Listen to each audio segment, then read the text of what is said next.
As you've probably gathered from the intro, this is another brief tech review, and this time it's on action cameras, and in particular the GoPro HERO9 Black.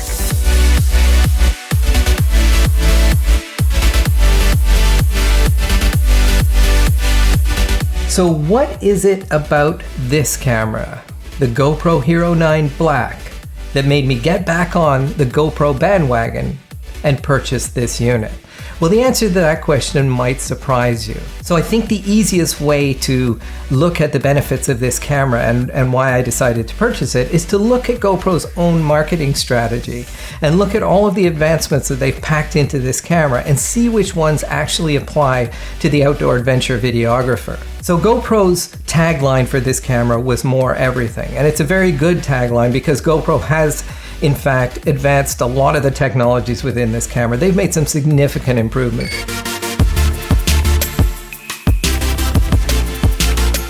Unlike previous GoPros that had the highest resolution at 4K, the HERO9 Black is capable of shooting 5K at 30 frames per second or 24 frames per second. So not only do we have 5K, but we still have all of the other resolutions as well with the different frame rates. We've got 4K, 2.7, 1440, and 1080 in a multitude of different frame rates. So none of that has changed from this, but the only difference is we've got 5K now.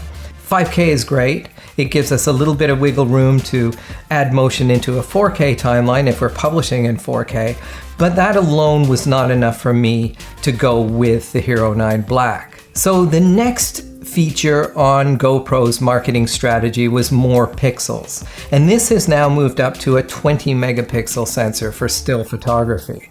And I've got to be honest, I've never used a GoPro for still imagery. The only caveat to that is that I do a lot of time-lapse using GoPros, and time-lapse are just sequences of still images anyway, so having that extra resolution or more pixels on those still images is probably a good thing for time-lapse. That still wasn't enough on its own to convince me to get this generation of GoPro. Now, the next feature that GoPro highlights in their marketing campaign is more screens, and this is an interesting one because that on its own, having that front screen, selfie screen for doing vlog style shooting, that doesn't appeal to me because I have never used these for vlogging. However, having played around with the camera a little bit, I realized that this camera is actually quite robust and could very effectively be used as a vlogging camera. And there are a lot of people out there on YouTube now that use the GoPro line of cameras as their main vlogging tools. Now, the next feature that GoPro has added is more stability. And more stability in this camera comes in the form of HyperSmooth 3.0. So most of the time these cameras, from my perspective, are locked down, so I really don't care too much about the stabilization characteristics, but there are some times where I do use them.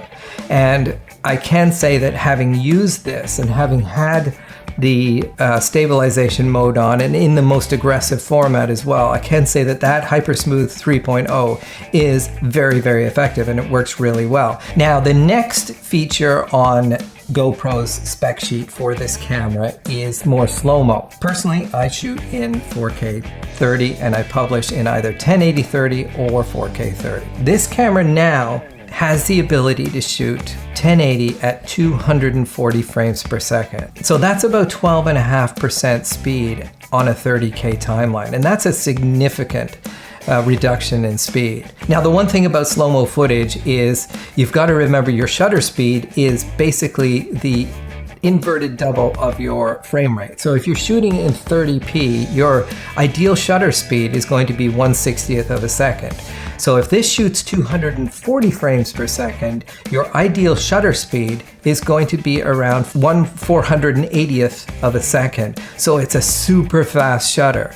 And what that means is there's very little time to introduce a lot of light. So you need to have your slow motion sequences in very well lit environments. So middle of the day, good sunshine or artificial light on the subject that you're shooting in slow motion are key to getting good slow motion sequences. So more acceleration is GoPro's next advancement in this camera, and more acceleration just means they've got TimeWarp 3.0, The time-lapse feature is very easy to use as well, and the results are very good. But the one that actually quite surprised me was the night-lapse setting.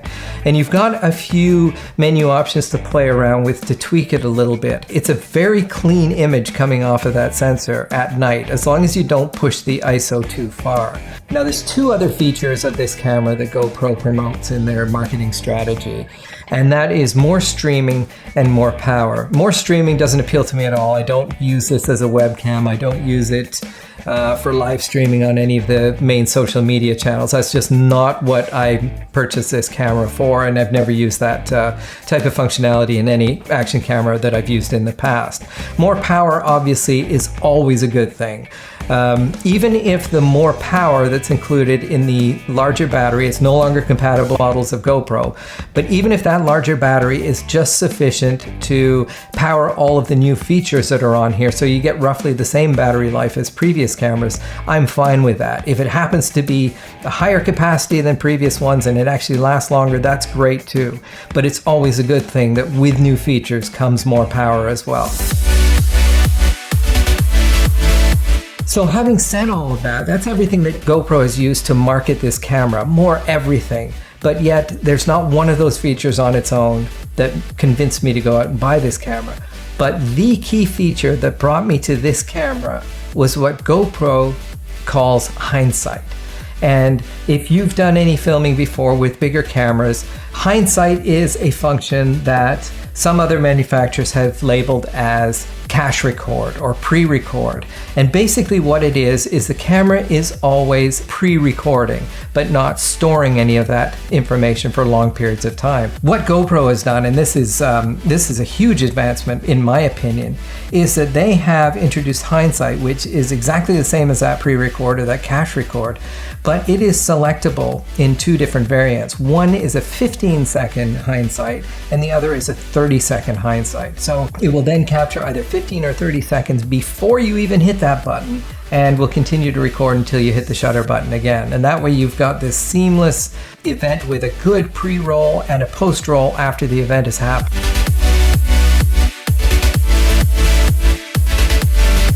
That was actually the reason that I bought this camera. The other features are all great, but that to me was the most important factor.